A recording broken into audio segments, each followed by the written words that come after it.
Hello, moi c'est Tatiana, illustratrice et fondatrice de la marque Afro Garden, une marque bien Black owned, bien Pinterest, bien Afro Vibes, voilà, qui vise à promouvoir l'afroculture. Je décline mes illustrations sur des affiches, des mugs, des cahiers de coloriage, des cartes de vœux, des marque-pages et allez, tout ce qui s'ensuit. Donc c'est ma toute première vidéo YouTube. Je me suis dit pour bien commencer tout ça, on va faire une petite FAQ. Sachez que cette vidéo risque d'être lacunaire, voilà, parce que je n'ai pas les codes. Voyez-moi comme une petite sœur, soyez indulgents s'il vous plaît. Vous m'avez posé des questions sur Instagram, bon, je serais ravie d'y répondre. Et pour toutes les personnes qui ne me suivent pas sur Instagram, voilà, follow me. Je vous mets le Insta juste ici. Et voilà, donc on a assez blablaté. On va passer au générique.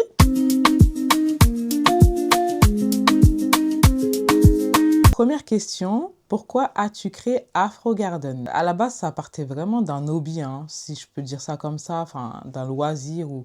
Enfin, non. En fait, j'ai fait ça pendant le confinement. Je pense que beaucoup de personnes ont commencé à se trouver des occupations pendant le confinement, quoi, tout simplement. À ce moment-là, je travaillais pas, je sortais d'un CDD de 3 mois.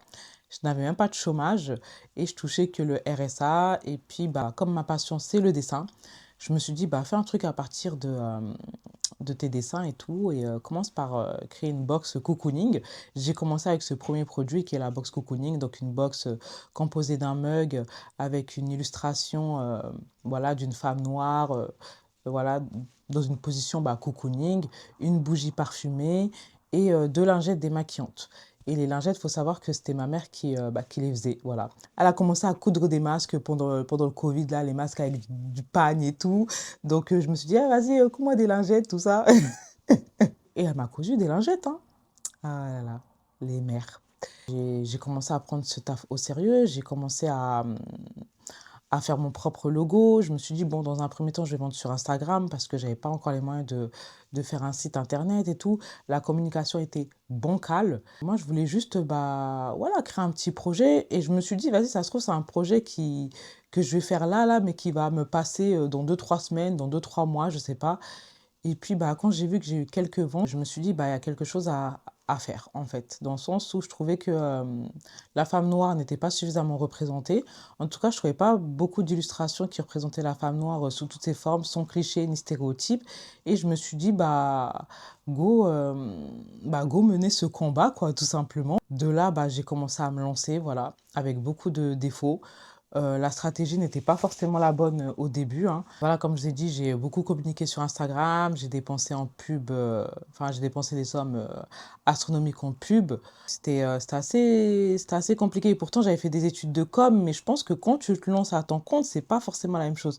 Tu penses avoir les codes et tout, mais en fait, non, tu fais forcément des erreurs. De toute façon, pour toutes les personnes qui démarrent, vous allez tous faire des erreurs, hein. C'est comme ça, voilà. Le produit sera jamais parfait la première fois, vous allez faire des erreurs. Et donc voilà, c'est pour ces raisons que j'ai créé Afro Garden. À la base, c'est parti vraiment d'une occupation. Voilà, je voulais m'occuper pendant le Covid. Je sais pas, j'ai pris goût en fait à me lancer, à créer mon business. Après, je suis une personne qui est très créative aussi, légèrement hyperactive, qui n'aime pas ne rien faire aussi. Donc moi, fallait que je m'occupe. Voilà, je devenais zinzin à rester confinée chez moi là. Du coup, voilà, c'est parti de là à la base. Je dis, 6 ans après, on est encore là. Deuxième question, quand as-tu commencé à dessiner? Ouh là là, j'avoue que moi je dessine depuis que je suis petite, hein. Franchement, j'ai toujours dessiné en vrai, enfin, toujours dessiné. Peut-être, on va dire, j'ai commencé peut-être à l'âge de 5 ans. Après, bon, c'était qu'une passion, quoi. J'aimais bien dessiner. Ensuite, j'ai commencé à dessiner sur une application là qui s'appelle, à l'époque elle s'appelait comment? Adobe Draw. Voilà, Adobe Draw.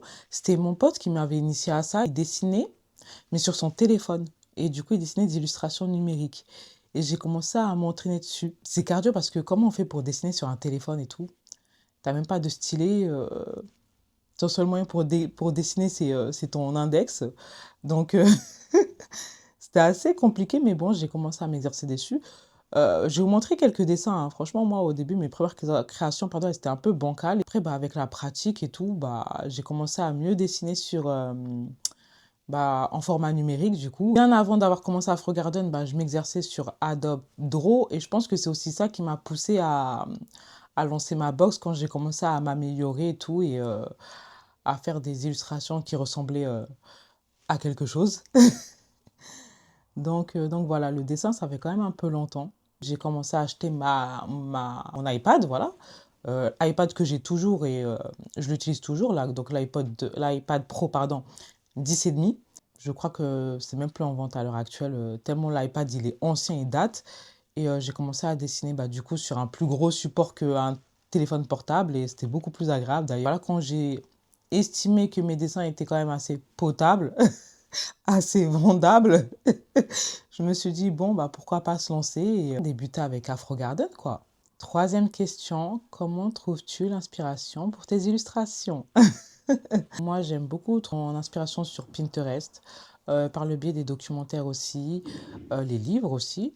J'aime beaucoup faire des musées, des expositions et tout ce qui a un lien aussi avec l'Afrique, la femme noire et tout ce qui s'en suit. Des fois même, je vais apercevoir une affiche ou quelque chose comme ça. Peut-être des fois, ça n'a rien à voir aussi avec l'africulture, mais je vais prendre en photo, je me dis, bon, ça me servira peut-être pour une prochaine illustration ou quoi et tout. Si par les voyages, je sais pas si je l'ai déjà dit ou pas, quand je voyage aussi, je fais pas mal d'expositions, que ce soit sur la mode, sur la culture. Voilà. Je cherche toujours un moyen de m'inspirer comme ça, de prendre en photo, de me dire, bon, ça va m'être utile, peut-être pas sur le coup, mais plus tard. Mais du coup, voilà, c'est comme ça que je trouve bah, mes inspirations. Quatrième question, de quel produit es-tu la plus fière? Ah là là, bah, je vais vous les montrer tout simplement, hein. Mes cahiers de coloriage. Voilà, donc ça c'est le volume 1, le I'm That Girl.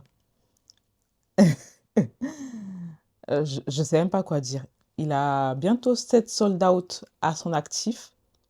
Je pensais pas que ce produit il allait autant marcher. Voilà. D'ailleurs, il m'en reste un petit peu si jamais, voilà. Je fais la petite publicité, hein, voilà.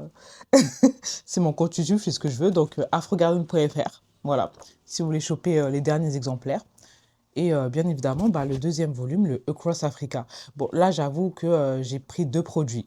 Mais vas-y, c'est la même vibe, c'est les cahiers de coloriage du coup. Donc, je disais, bah, les cahiers de coloriage, c'est les produits bah, dont je suis fière parce que bah, c'est des produits qui m'ont pris le plus de temps en termes de réalisation. Pour le volume 1, j'ai juste sélectionné bah, les meilleurs colorages, tout ce qui cible du coup bah, la femme. Je suis cette femme, femme qui est curvy, femme qui a le vitiligo, qui est entrepreneur, femme qui bosse, femme qui charbonne, femme qui est maman, femme qui se détend, enfin bref, voilà. Donc j'ai vraiment sélectionné des illustrations en lien du coup avec ce titre, I'm That Girl. En soi, la réalisation du premier volume n'était pas aussi longue parce que bah, c'était pas des illustrations inédites, quoi. C'était pas des collages inédits. Maintenant, pour le E-Cross Africa, ça m'a mis 4 mois pour le pondre parce que bah, fallait sortir bah, des nouveaux coloriages, tout simplement. Voilà. Fallait proposer de nouvelles illustrations. On va pas reprendre des illustrations que j'avais déjà réalisées auparavant, quoi. Et en plus, bah, c'est sous une autre thématique. Voilà, c'est à travers l'Afrique, c'est pour voyager. Donc, je voulais mettre en avant un maximum de culture, un maximum d'ethnie à travers bah, ce cahier. Au début, le Across Africa, il avait beaucoup de mal à trouver son public. C'est-à-dire que le mois où je l'ai sorti, il avait peut-être fait 2-3 ventes. Ça a commencé à exploser bah, pendant la période des fêtes. Voilà. En décembre, je sais plus, décembre 2025. Oui, ça fait pas si longtemps que je l'ai sorti le Cross Africa. Je crois que c'était en octobre 2025, oui. Aujourd'hui, il a 3 sold out à son actif. Donc, c'est les produits les plus vendus sur mon site à ce jour. C'est les produits dont je suis fière parce que j'ai énormément bossé dessus. En plus, il fallait trouver le temps parce que moi, à cette époque-là, je combinais un 35 heures. J'étais salariée, je faisais du 11h-19h, ça veut dire que du coup, soit je dessinais le matin, soit je dessinais le soir. Des fois, le soir, j'étais trop fatiguée. Il fallait trouver le timing en fait. En tout cas, le Cross Africa, c'est le cahier qui m'a. Ouais, où j'ai beaucoup taffé quoi. Un peu plus que le Fat Girl. Le Cross Africa est sold out. Le réassort se fera en septembre. Voilà, j'estime que ça ne sert pas à grand chose de faire un réassort pendant la pause estivale. Et je me suis dit que je vais faire un big réassort bah, du coup en septembre avec le volume 1, le volume 2 et le volume 3. Voilà, parce qu'il y a un volume 3 qui va bientôt sortir là, qui s'appelle Dear Me. Voilà, je vous mets la couverture juste ici. Ça sera des colorages centrés sur le self-love, sur l'amour de soi, sur la guérison. Enfin, il demande du taf quand même parce que là, franchement, j'essaie de faire des collages avec plus d'arrière-plan aussi. Parce qu'on m'avait dit aussi dans les commentaires, ouais, ça serait bien de, voilà, de mettre plus d'arrière-plan, plus de décoration et tout en arrière. L'idée, c'est que je termine ça fin juillet, que je commence à balancer les impressions début août. Comme ça, on est large pour septembre, en sachant que les délais d'impression comptaient 2 à 3 semaines. À la base, c'était pas dans mes projets de faire des cahiers de coloriage. Moi, je suis partie sur des collages à imprimer. Je me suis dit, ça faisait le taf et je me suis dit, va plus loin. Les collages imprimés, ça plaît, mais je sais qu'il y a des personnes qui préfèrent l'avoir en format cahier, du coup, bah, j'ai été contente d'investir dessus parce que ça plaît et je vous remercie énormément pour vos retours. Parce que si le volume 1 n'avait pas marché, bah, j'aurais pas lancé le volume 2 quoi, tout simplement. Et je n'aurais pas lancé le volume 3 enfin, qui est actuellement en cours de réalisation. Donc, un grand merci à vous, quoi. Cinquième question, penses-tu faire un abonnement Mail Club? Pas pour le moment, en tout cas. Je dis pas que c'est un non définitif. Pas pour le moment parce qu'en fait, je pense qu'il faut vraiment avoir du temps pour faire un abonnement, proposer des idées. Je me suis dit que comme j'avais fait un premier Mail Club en juin avec la collection Sunset Riding, qui avait quand même bien marché, on va dire, dans l'ensemble, que peut-être le mieux, c'était peut-être de faire des make-clubs saisonniers, voilà, en fonction des thématiques et en fonction des saisons. Là, je vais en faire un pour septembre. Peut-être que octobre, novembre, il n'y en aura pas. Et le prochain sera pour décembre, pour la période des fêtes, ou pour janvier, pour le renouveau, le nouvel an et tout ce qui s'ensuit, février, la Saint-Valentin. Donc pour l'instant, ça sera plus des make-clubs saisonniers. Je pense qu'il n'y aura pas d'abonnement. Il faut que je vois d'abord bah, sur l'année, là, sur cette année-là, comment ça fonctionne, si c'est un produit qui va perdurer ou non. Si jamais bah, je vois que ça perdure, qu'il y a énormément de demandes, on partira sur un système d'abonnement. Mais pour le moment, non. Pas pour le moment. Sixième question, as-tu déjà voulu abandonner Afro Garden? Ouf, plein de fois. Plein de fois. Des fois, je suis là, je fais les comptes, je me dis, ah ouais, mais qui m'a envoyé même? Franchement, je saurais même pas vous dire, j'ai investi combien dans cette marque en 6 ans, quoi. Mais plein de fois, on a des pics comme ça. Tous les entrepreneurs rencontrent des pics où ils veulent abandonner. J'ai voulu abandonner à une période où j'avais démissionné pour vivre de mon activité et que j'ai vu à quel point c'était dur de vivre uniquement que de ça. Voilà. Parce que quand tu es salarié, bah, tu as un salaire tous les jours et tout. Tu te dis, bon, si Afro Garden, ça n'a pas marché tel mois, c'est pas grave, c'est ok, tu as ton salaire. Mais quand tu dépends que de ça et que tu dois faire des choix entre investir ou te verser un salaire, c'est vraiment compliqué. Ou quand voilà, tu investis dans des marchés en espérant que ça te rapporte bah, de l'argent et qu'au final tu repars avec moins, ouais, ça crée du découragement. Tu te remets en question. Moi, je me suis plusieurs fois remise en question. Je me suis demandé, mais qui m'a envoyé? Pourquoi je me suis embarquée dans ça? Des fois, je me dis, bah, ça serait plus simple d'abandonner. Après, je me dis, non, t'as pas fait tout ça. Ça fait 6 ans que t'es dedans. T'as pas fait tout ça pour abandonner, en fait, tu vois. Et puis, il y a ma communauté qui me dit bah, que je suis inspirante, enfin voilà, j'ai des bons retours et tout, parce que je sais que mes produits sont bons, hein, que c'est pas le produit, que c'est pas les produits le problème, c'est peut-être le manque de visibilité. Peut-être encore je n'ai pas la clé, peut-être que j'ai pas les codes et chaque jour j'essaye de me renouveler, hein. D'où le fait qu'aujourd'hui je débarque aussi sur YouTube pour voir ce que ça peut donner, quoi. Des fois j'ai des retours positifs, des gens qui me disent non, c'est trop bien ce que tu fais, n'abandonne pas, t'es inspirante, j'aimerais être à ton niveau. Et moi des fois je me compare à d'autres small business, j'aimerais être à leur niveau, mais je me dis que moi je sais pas par quoi sont passées ces personnes aussi. Voilà, des fois on compare, on se dit ça a l'air tellement plus simple de l'autre côté et tout, mais on connaît pas leur parcours, on connaît pas les phases qu'elles ont rencontrées, on sait pas combien elles ont investi pour aujourd'hui réussir. Donc chaque parcours est différent. Des fois on peut avoir cette frustration parce que tu entends des personnes dire qu'au bout de 2 mois elles vivent déjà de leur business et toi tu es là, tu t'accroches, ça fait des années que tu es là, tu rencontres quasi les mêmes difficultés. Des fois, c'est pas forcément linéaire. Un coup, ça marche, un coup, ça marche pas. On a trop idéalisé aussi ce qu'on voit sur les réseaux, quoi. Et du coup, c'est pour ça qu'on se dit, bah, si je réussis pas forcément, c'est moi le problème. Alors que, en fait, non, je pense que le cheminement est normal, en fait. Chacun a son parcours, chacun aussi a son budget, chacun aussi a son timing, chacun a ses contraintes. Voilà, on ne connaît pas le parcours de chacun.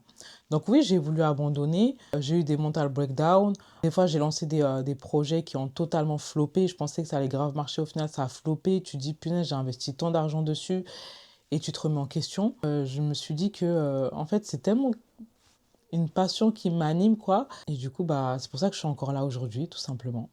Je suis encore là aujourd'hui parce que je me dis qu'il y a quelque chose à faire, il y a quelque chose à exploiter. Des fois, il y a des idées qui me brûlent, qui m'envahissent. Je me dis, non, non, non, tu veux pas abandonner comme ça et tout. Des fois, j'ai ce sentiment je sais pas, que je suis à un fil de réussir. Alors que ça fait 6 ans que je suis là, hein. Mais je sais pas, il y a quelque chose qui brûle en moi, qui m'anime, qui me dit, non, non, tu peux pas abandonner. Ça va pas ou quoi, tu vois? Mais l'entrepreneuriat, c'est dur et c'est les montagnes russes. Enfin voilà, chaque personne rencontrera des moments où ça se passe pas forcément bien pour leur business, où il y a des mois où il y aura moins de commandes. Des fois, tu crois que tu as un produit formidable, mais au final, il flop. Mais voilà, c'est les essais, c'est comme ça, c'est les aléas de l'entrepreneuriat, quoi. Septième question, comment fais-tu pour gérer salariat et entrepreneuriat? En plus, moi, je suis actuellement salariée, effectivement. J'ai repris un CDI à temps plein en plus, c'est même pas du temps partiel, hein. Ouais, à 35 heures. Comment je fais? Bah, en fait, j'ai appris à m'adapter, hein, tout simplement. Ça veut dire que le week-end, je prends soit mon samedi, soit mon dimanche pour programmer du contenu, tout simplement, pour la semaine, pour avancer sur les newsletters, pour avancer sur les projets. Des fois aussi, bah, après le travail, quand je suis pas trop fatiguée, bah, si j'ai l'occasion d'avancer sur des projets, je le fais aussi. Après, c'est pas évident parce que bah, des fois, tu es fatigué, des fois, tu es trop posé, des fois, tu as la flemme. Et avec cet épisode-là caniculaire-là, des fois, tu n'as pas envie de bosser. C'est-à-dire là, à l'heure où je vous parle, là, je fais cette vidéo, je dois transpirer comme une vache. Il fait chaud. J'ai fermé ma fenêtre pour éviter qu'il y a des bruits de vent. J'ai éteint mon ventilateur parce qu'il fait du bruit. Donc, vous voyez, quand faut produire dans des conditions comme ça, là, ah, c'est compliqué, hein. Après, bah, je me dis que c'est le choix que enfin, c'est ce que j'ai choisi, donc j'assume déjà dans un premier temps et j'essaye de m'organiser au mieux. Et bah là, l'organisation que j'ai, bah, je trouve que ça me convient tout simplement, dans le sens où j'essaye non plus de pas trop me surcharger. Je fais ce que je peux en fonction de mon énergie. Voilà. Si bah, la semaine prochaine, je dois créer 2 contenus au lieu de trois, bah, je vais en créer deux. Si je dois en créer trois, j'en crée trois. Mais voilà, il y en a qui vont dire, ouais, il faut poster tous les jours. Sûrement, peut-être, hein, il y en a pour qui ça fonctionne et tout. Mais moi, je me dis, bon, le mieux, c'est d'être régulier sur les réseaux sociaux. Enfin, quand j'ai des moments de break au taf, bah, j'essaie de réfléchir sur ce que je peux apporter pour Afro Garden. De toute façon, moi, mon cerveau, il est actif en continu, hein. Donc voilà, après le travail, bah, si je suis pas trop fatiguée, si j'ai de l'énergie, je bosse dessus. Et voilà, donc on essaie d'être active. Des fois aussi, bah, quand tu as des commandes, bah, après le travail, bah, tu es obligé d'expédier les commandes, voilà. Donc tu peux être fatigué. Des fois, bah, je me dis, bon, je reporte ça à demain et tout, mais j'essaye de faire en sorte aussi que tout le monde soit livré en temps et en heure, voilà. Le but, c'est pas que la personne, elle reçoit son truc 2 semaines après. Aussi pour les commandes là qui partent par la poste, des fois c'est cardio parce que la poste à côté de chez moi, bah, elle ouvre, bah, quand elle ouvre, bah, je vais aller au travail. Quand elle ferme, bah, j'ai fini le travail. Donc, des fois, je vais à ma pause déjeuner, je vais à la poste, je vais déposer les colis. Donc, en fait, je me suis adaptée en quelque sorte. C'est pas facile. Ça demande de la régularité, de la constance, de la discipline. Mais bon, je me suis habituée. C'est pas mon premier CDI, c'est pas mon premier temps plein. Et j'ai su m'adapter comme ça, quoi. Mais là, c'est vrai qu'avec cet épisode caniculaire, là, c'est pas facile. Des fois, t'es là, tu réfléchis, il fait chaud, t'as des coups de chaleur comme ça, là, non. C'est compliqué. Même pour cette FAQ, je me suis dit, bon, je vais attendre qu'il fasse moins chaud. Mais je sais pas quand il fera moins chaud, donc je me suis dit, bon, fais-la. Souffre un bon coup, voilà. Mais du coup, c'est de cette manière-là que bah, je gère à la fois salariat et entrepreneuriat. Après, j'ai choisi un travail aussi où le but, c'est que quand je rentre chez moi, j'ai pas de devoir à faire à la maison, j'ai pas de dossier à rendre. C'est pas un travail stressant, voilà. C'est un travail où je me sens bien, où il y a une bonne atmosphère et tout, et où je me dis que vas-y, je peux rester sur le long terme, où je peux me sentir sereine. Parce que vas-y, des fois, bah, tu rencontres des tafs où tu es stressé, tu es à la limite du burn-out, et après, bah, tu dois t'occuper de ta deuxième vie, là, ton business. mais t'as pas le cardio, t'es trop fatigué, t'es trop stressé, t'es trop anxieuse parce qu'on t'a fatigué et que tu sais que peut-être potentiellement t'as un dossier à rendre pour demain et tu dois bosser chez toi ou tu dois faire des heures sup et que quand tu rentres chez toi, t'es crevé, tu peux pas bosser. Non, non, non. Donc moi, c'est le choix que j'ai fait après. Si on m'avait dit il y a quelques années, ouais, est-ce que tu aurais fait ce taf-là? Bon, peut-être pas, mais aujourd'hui, bah, je me sens épanouie dans mon travail. Je pense que c'est le plus important aussi d'être bien au travail parce que, bah, en tout cas, moi, je passe le plus clair de mon temps là-bas, quoi. Je fais un 35 heures, 7 heures, 7 heures par jour du lundi au vendredi, donc bah, j'ai intérêt à bien me sentir là-bas. D'un autre côté, j'aspire toujours à vivre d'Afro Garden, donc on continue de s'accrocher, voilà. Parce que quand même, le but, c'est d'en vivre. Et j'ai connu de nombreux échecs où j'ai voulu en vivre, hein. Et des fois, j'ai eu ce sentiment que prendre un travail à côté, c'était un échec. Parce que quand je me compare à d'autres personnes, je me dis, ah, la personne, au bout d'un an, elle a fini par vivre de son activité. Moi, ça fait 6 ans, je suis là encore, je galère et tout. Je me dis que ma qualité, en fait, c'est la résilience, voilà. Dans le sens où je m'accroche, je continue de persévérer. Donc, c'est pour ça que je me dis, bon, Tatiana, continue. T'es allé beaucoup trop loin pour t'arrêter. Tes efforts finiront par payer et au bon moment, tout simplement. Huitième question, es-tu fière de ton parcours? Oui, oui, je suis quand même fière de mon parcours. J'ai mis du temps à répondre quand même, hein. Non, avant peut-être que j'aurais dit oui, non, mais il manque des choses, non, mais il manque ci, non, mais j'aurais voulu faire ça. C'est vrai que je suis pas où je voulais être, voilà, très clairement. Moi, je me suis dit au bout de 6 ans, voilà, j'allais ouvrir un local, Afro Garden, il allait avoir des franchises partout dans le monde et tout. Voilà, non, pas du tout. Voilà. 6 ans après, on a un travail encore à côté, on essaye de vivre d'Afro Garden, mais je suis fière parce que je me dis que à la base, c'est parti d'une idée pendant le confinement. Aujourd'hui, bah, quand je liste tout ce que j'ai accompli, je me dis, punaise, quand même, quoi. Quand je vois le... Enfin, voilà, peut-être pour certains, quand je vais compter le nombre de commandes que j'ai fait en 6 ans, peut-être pour certains, voilà, c'est un chiffre ridicule. Mais pour moi, je me dis, c'est pas rien. Quand je me dis que j'ai des retours positifs, qu'il y a des personnes qui me disent que qu'il y a des personnes qui me disent que je les inspire et tout ce qui sont sûrs, je me dis, ah ouais. Quand je vois aussi que bah, mes parents sont fiers de moi, que mes proches sont fiers de moi, bah, il y a de quoi être fier de soi en fait. Voilà, je suis pas là où je voulais être, mais en tout cas, je suis plus là où j'étais. Et je suis contente parce que bah, quand je ne croyais plus en moi, bah, vous avez continué à croire en moi. Donc c'est ça aussi qui m'a poussé à continuer. Et c'est ça aussi qui me pousse à ne pas abandonner, même si au bout de 6 ans, bah, c'est difficile de dire oui, je vis d'Afro Garden. Enfin voilà, si j'ai un travail à côté, pour moi, j'estime que je ne vis pas à 100% d'Afro Garden. Il y a des mois où tu dis, ah bah, je commence à en vivre, et après, le mois d'après, tu dis, ah bah, en fait, non. C'est assez, ouais, c'est assez aléatoire, quoi. Après, c'est comme ça, hein. C'est une montagne russe, l'entrepreneuriat. Mais oui, je suis fière de ce que j'ai parcouru, en tout cas. Et je suis fière aussi bah, d'être là devant vous, à faire mon FAQ. Voilà, ouais, ma FAQ, plutôt ma FAQ, pardon. Parce que moi, là-bas, je suis une personne introvertie. Voilà, je pensais même pas que j'allais débarquer sur YouTube, là, je sais pas ce qui m'a pris. Petit à petit, je me surprends. Et, et je pense qu'il y a de quoi, il y a de quoi être fier de moi, en tout cas. Voilà, donc oui, oui, je suis fière de moi. Neuvième question, quel est ton plus grand rêve pour Afro Garden? Ah là là, quel est mon plus grand rêve? Bon, déjà d'en vivre, déjà ce serait extraordinaire. Voilà, d'en vivre à 100%. Euh, Après, d'ouvrir des franchises, voilà, un Afro Garden en Côte d'Ivoire. Oui, parce que je suis d'origine ivoirienne, du coup, ou dans d'autres pays d'Afrique. Avoir mon propre local, peut-être faire des conférences, voilà, où je suis là, je donne des conseils sur l'entrepreneuriat, comment réussir et tout.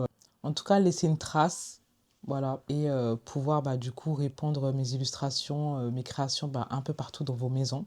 Voilà, continuer cette mission. Donc, c'est vraiment mon plus grand rêve pour Afro Garden, quoi. Dernière question, quel conseil donnerais-tu à quelqu'un qui rêve de lancer son projet? Bah, déjà de se lancer tout simplement. De toute façon, il y aura toujours des critiques, il y aura toujours des on-dit, il y aura toujours des personnes qui n'osent même pas, qui n'osent même pas réaliser leurs rêves, qui vont te critiquer, qui vont te dire, ouais, mais pourquoi tu fais ci, ouais, mais pourquoi tu fais ça, t'es sérieux là, c'est une idée ridicule, etc. et tout. de toute façon, essaye, tu vois. Si ça marche, ça marche. Si ça marche pas, mais tu auras essayé, tu vois. Déjà, juste le fait d'essayer, c'est une victoire.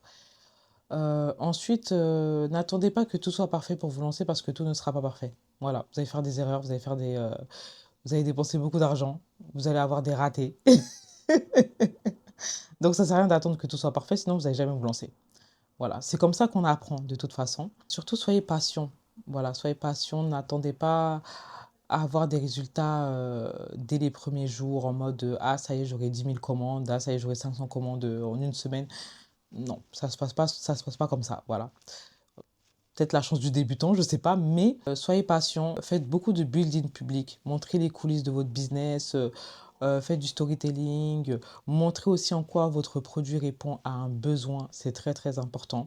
Soyez l'ambassadeur de votre marque, voilà, parce que si vous n'avez pas les moyens de vous payer un influenceur au début, bah, vous êtes le mieux placé pour promouvoir votre marque puisque vous connaissez votre marque mieux que personne. Voilà. Montrez votre marque au quotidien, comment vous l'utilisez, en quoi ce produit est utile pour vous. Donc voilà. Après, bon, si je commence à blablater, ça va devenir dans des... je vais commencer à devenir coach là, je vais commencer à faire des formations là. En tout cas, lancez-vous, n'ayez pas peur. Euh, de toute façon, il y aura toujours des personnes qui viendront vous achever pour vous dire ouais, mais c'est de la merde ce que tu fais. Mais en même temps, si vous ne lancez pas, vous allez partir avec des regrets, à me dire ah, peut-être que j'aurais dû faire ci, peut-être. N'ayez pas de regrets. La vie est trop courte pour avoir des regrets. À la fin de ma FAQ, merci de m'avoir suivi. Voilà, j'espère que cette vidéo vous aura plu. Donc, n'hésitez pas à liker, à commenter. Voilà, si vous avez d'autres suggestions de vidéos, si vous voulez des conseils, enfin voilà, si vous voulez un peu plus des vidéos sur mon parcours entrepreneurial, sur, je sais pas, sur les coulisses de mon business et tout, bah, n'hésitez pas à poser ça en commentaire. J'espère que cette vidéo vous aura plu. J'espère que j'aurai répondu à un maximum de questions de manière appropriée. Bah, merci de m'avoir écouté, merci de m'avoir suivi et on se retrouve bientôt. Bientôt, je sais pas quand, mais bon, on s'attrape bientôt et voilà quoi. Bah, bisous, hein!